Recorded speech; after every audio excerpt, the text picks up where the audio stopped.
দুনিয়াতে যত অদ্ভুত অদ্ভুত প্রশ্ন সব আপনি মুসা আলাইহিস সালামের মাথা থেকে পাবেন। বিভিন্ন বিষয়ে আল্লাহরে প্রশ্ন করতেন। সাইয়েদনা মুসা আলাইহিস সালাম আল্লাহরে বললেন, আল্লাহ আপনি আমার এমন একটা জিকির শিখাইয়া দেন যে জিকিরটার শব্দ আপনি আর আমি ছাড়া কেউ জানবে না।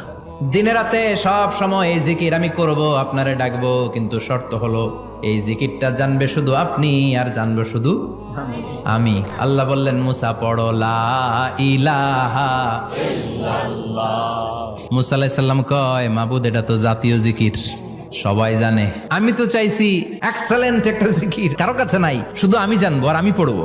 আল্লাহ বললেন, মুসা এই লা ইলাহাকে যদি এক পাল্লায় রেখে দাও, তাম বিশ্ব, 7 আকাশ 7 জমিনটারে তুলে যদি তুমি আরেক পাল্লায় রেখে দাও, লা রাজাহাত কাফাতু লা ইলাহা ইল্লাল্লাহ, মুহূর্তের মধ্যে লা ইলাহার পাল্লা ভারী হয়ে যাবে।